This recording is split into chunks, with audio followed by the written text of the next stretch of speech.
Thank you so much, and it's so important just to bear that in mind. Don't stop.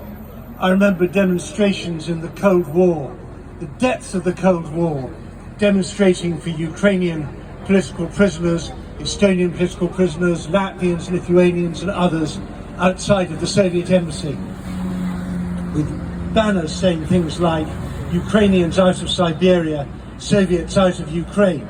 And it seemed such a lonely, long struggle then. And just think, if anyone had said then that there would be an independent Ukraine, we'd have been so pleased. So it's really important that we think about our time, our money if we have it, our networks, and put them all at the service of the Ukrainians who are fighting and dying, not just for their freedom, but also, as you said so rightly, for ours. Because every single person in Western Europe, whether they're in Poland or in France or in Germany or in Britain or in Ireland or anywhere, if Ukraine wins, we're safer. If you lose, we're in terrible danger. And I just want to dwell a little bit on that point you made about why doesn't the West wake up? Because I remember something called the Karaganov Doctrine back in 1993, when the West was so optimistic about this supposedly friendly democratic Russia, and everything was going to be all right because they had a McDonald's, and countries which have McDonald's never go to war with each other and all this sort of stuff.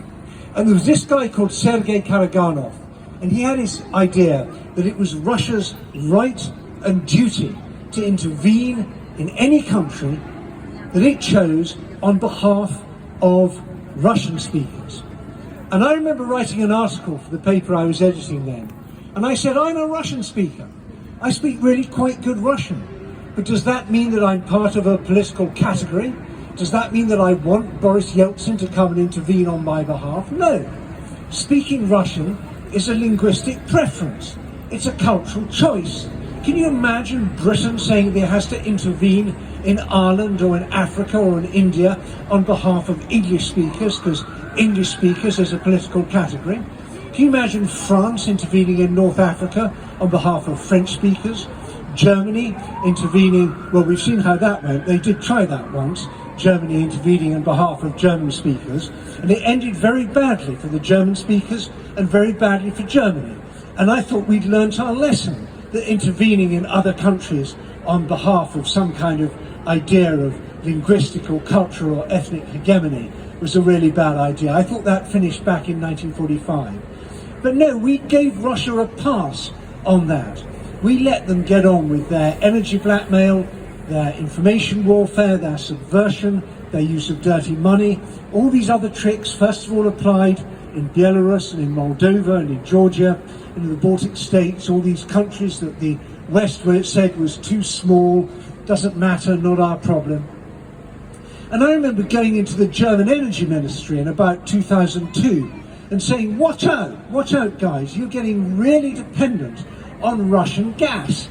And they could use this as a weapon against you. If you've got all your gas coming from Russia, and all your households are dependent on Russian gas, and all your industry is dependent on Russian gas, what happens if they start turning the tap off?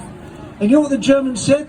They said, Herr Lukas, you must be joking. Are you really saying that the Russian Federation would use energy as a political weapon against the Federal Republic of Germany?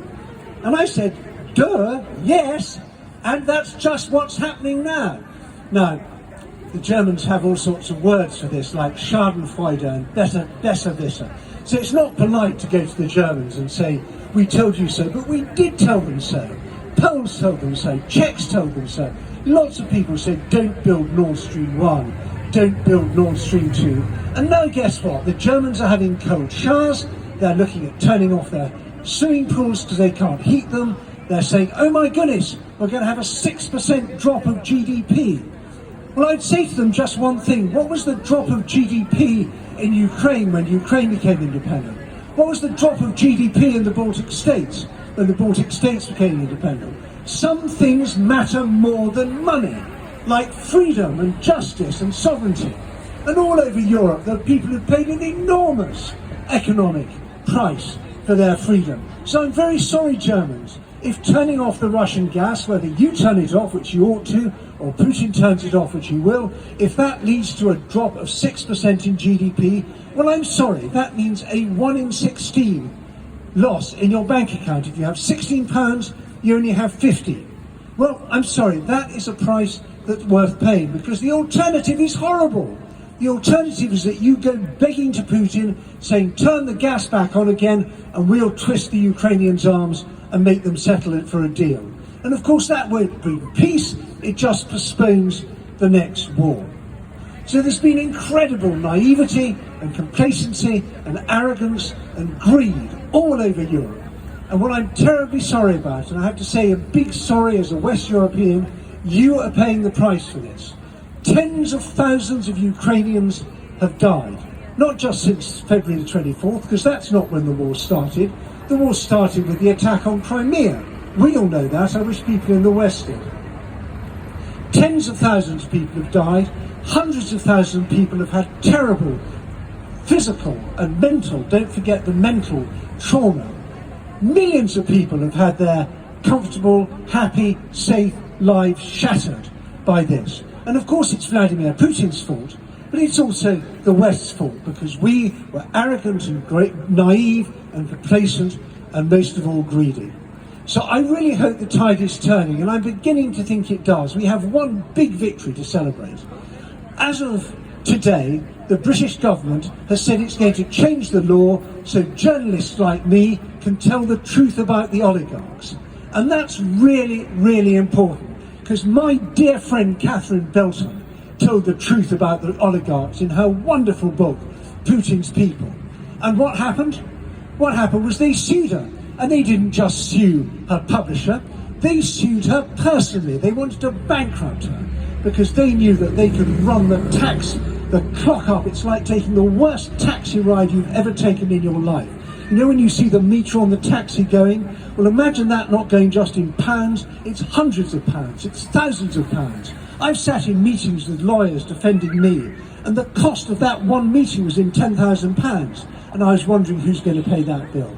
So that's what these rich people do. They just use their money like a club to beat the journalists and the campaigners and the academics into submission. Well, as of today, Dominic Raab said we're changing the law, so that's not going to be allowed anymore. And that wouldn't have happened without people like you campaigning. So big thank you to you, Ukrainians. You're not just making our country safer, you're making it freer as well. See you next week. Bye-bye. Thank you.